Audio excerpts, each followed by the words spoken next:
Welcome back to the Deep Dive. We're the place you come to sift through sources and really pull out those core insights, getting straight to the aha moments. Yeah, cutting through the noise. Exactly. And today, well, we're doing something pretty unique. We're diving deep into this simulated mock trial of Sir Francis Bacon, a truly fascinating, maybe even perplexing historical figure. That's right. And this isn't just, retelling history. We're using a specific framework. It's called the authentic method to really put Bacon's life and legacy under a microscope. Okay. Think of it like this. Authenticity broken down into 4 pillars. How someone communicates, what they really believe, their actions, which is our big focus today, and their capacity for growth. Right. Actions. Pillar the third. Deeds. Precisely. And what makes this so interesting is our AI prosecutor, Claude, it's using tons of historical data, advanced AI basically, to weigh the evidence against specific behavioral criteria, almost like a digital historian judging authenticity. So pillar the third. Deeds. We looked at his words before. They came out pretty consistent, actually. Remarkably so. Perfect score on that pillar. But now the big question, his actions. When you strip away all the fancy philosophy and the systematic methods he championed, did Bacon's actions actually line up with that image of integrity? This is getting interesting. Oh, definitely. Get ready for perhaps a surprising look at a very complex legacy. So we're basically stepping into day 2 of this whole reevaluation. Yesterday was words. Today, it's all about the deeds. Spotlight firmly on his actions. And even though his words scored perfectly on authenticity, the real test, like they say, is often what you do. Absolutely. This part, focused on behavioral authenticity, really gets to the heart of it. And picture the scene. Yeah. You've got historical figures watching King James I, maybe even the ghost of Elizabeth I. Okay. But maybe the most compelling part is this jury. 12 ordinary London citizens, the bookkeeper with ink on his fingers, the weathered bricklayer, the barmaid who misses nothing. Real people reacting. Exactly. Their reactions give us this vital human perspective on what the AI, Claude, is finding systematically. Okay, so let's get to the first challenge. Question 9 for Bacon, put directly to him. Do your behavior and values remain consistent across different contexts and pressures? Or do you become a different person when facing different audiences and circumstances? Oof. That one cuts deep, doesn't it? Especially thinking about political pressure, shifting loyalties. Totally. So what did Claude, our AI prosecutor, find? Well, it was mixed. On the one hand, Claude found real consistency in his intellectual life.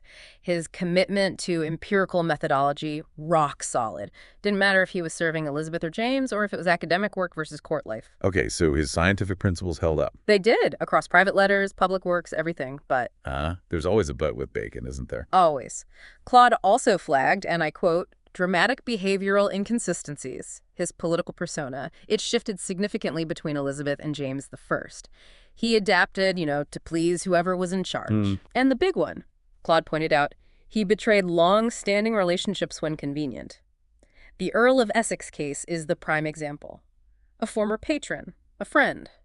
Prosecuting him looked like pure political maneuvering to many. Yeah, that's always been a dark spot on his record. And then there's the bribery.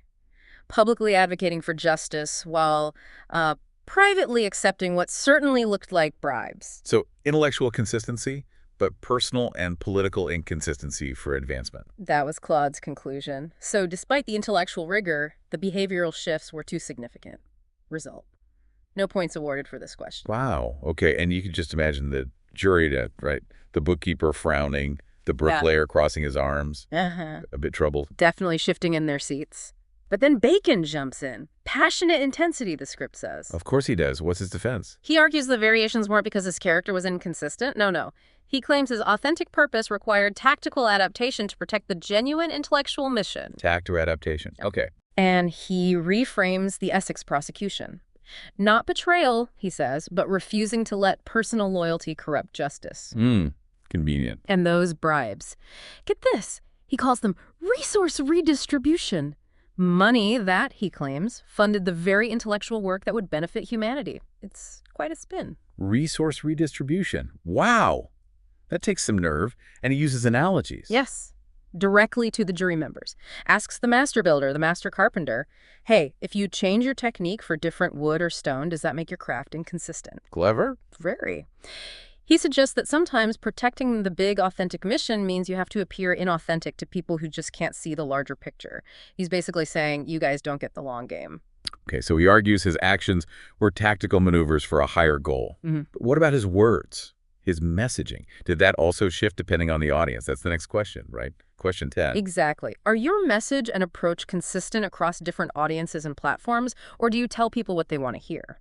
Trying to pin down if he tailored the truth for power. And Claude's verdict. Again, a bit nuanced, but ultimately not good for Bacon on this one.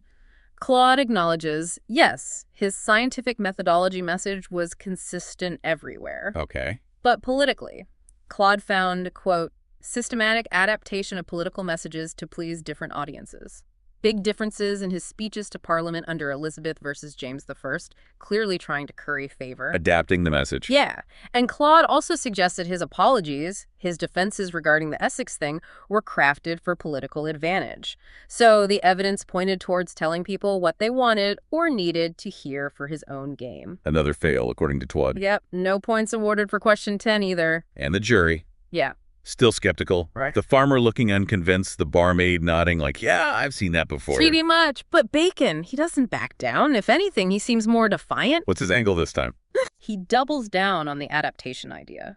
He argues, look, talking to the scholarly Queen Elizabeth requires a different style than talking to the more, let's say, practical King James. He claims effective truth preservation requires meeting audiences where they can receive the message. So it's not changing the truth, just the packaging. That's his argument. The core mission never changed, only the delivery mechanism. And he brings the jury into it again. Directly. Addresses them as good citizens. Asks them, do you explain your job the same way to a child as you do to another pro? Good point, actually. He insists, I didn't tell them what they wanted to hear. I told them what they needed to hear in ways they could accept.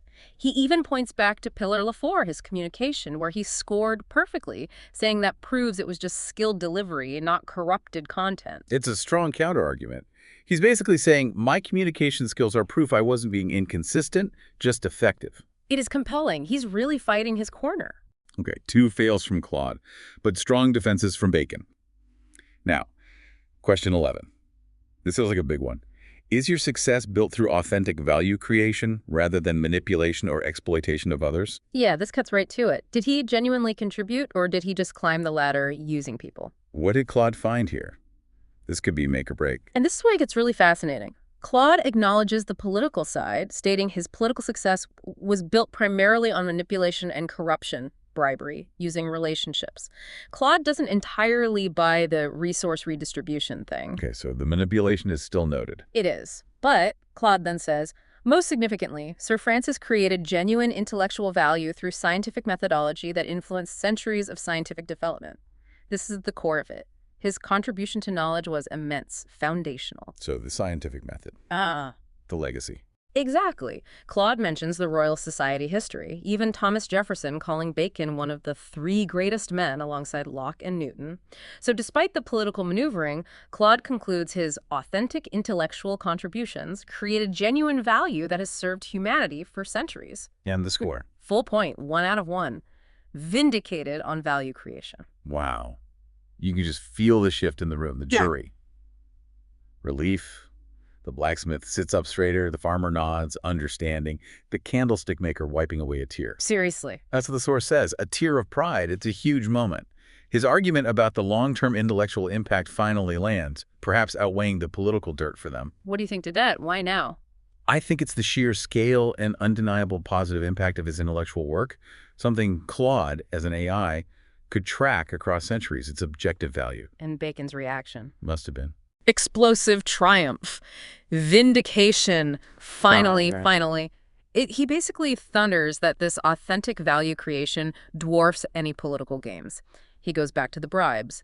Every bribe I accepted funded the intellectual development that revolutionized human understanding. Doubling down again. Telling the jury the very principles he developed are still illuminating minds centuries later.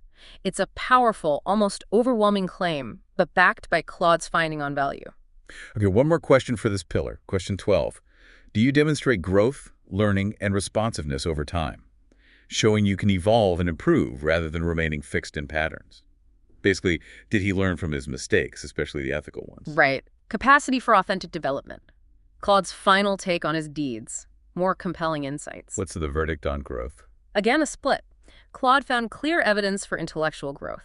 Bacon evolved intellectually from early academic work to mature scientific methodology. Decades of development, refinement, responding to scholarly feedback, clear learning curve there. There's another but, isn't there? There is. Claude points to limited learning from ethical failures in personal relationships. Basically, he seemed to repeat similar opportunistic behaviors in politics.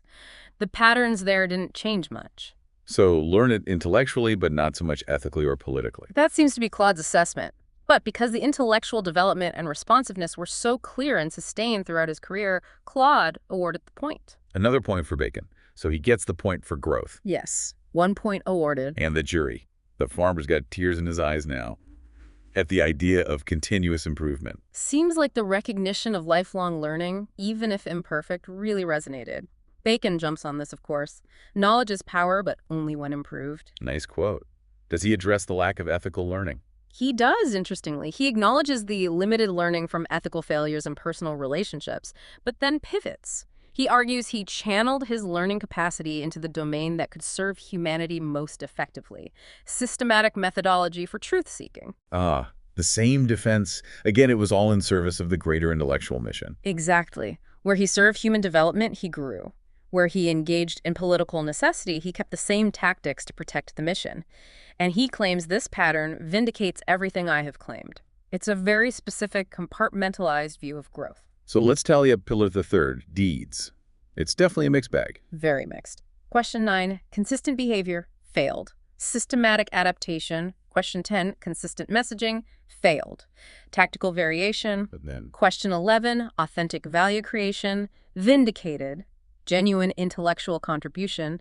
And question 12, growth and learning, vindicated, demonstrated intellectual development. so 2 fails, 2 vindications. It really highlights this tension, doesn't it? It really does. The pattern is fascinating. Tactical inconsistency coexisting with profound authentic value creation and learning capacity. And what's really interesting is the difference between Claude and the jury, maybe. Claude, the AI, Yes. systematically flags the inconsistencies as failures. Right, based on the strict criteria. But the human jury, they seem to increasingly buy Bacon's argument that these failures were just tools, maybe necessary evils, for a bigger, authentic purpose. Yeah, the human element seems more willing to accept the greater good argument, especially when confronted with the undeniable positive legacy of his scientific work. Which isn't just some historical puzzle, right? Bacon's whole defense forces us to think, in our own lives, looking at leaders, colleagues, anyone. How do we tell the difference? When is someone adapting cleverly for a real worthy goal, and when are they just being inconsistent, opportunistic? That's the million-dollar question, isn't it? How do we look past the surface actions, the sometimes contradictory behaviors, and see the underlying intent, the authentic purpose, or lack thereof? It's a huge challenge. Wow, what a deep dive that was. We've really unpacked the actions of Sir Francis Bacon. Complex doesn't even begin to cover it. Yeah. Strategic adaptation, profound contribution. It's a lot to take in. And it leaves us with that big question. In this messy world, when does necessary complexity tip over into just plain inconsistent character? How do we judge fairly? Definitely something for all of us to chew on. And believe it or not, the trial isn't over. We've done words, we've done deeds. Next time, pillar the fourth, the final measure, humility. That should be fascinating too. Until then, keep digging, keep questioning. And keep deep diving into all the knowledge out there.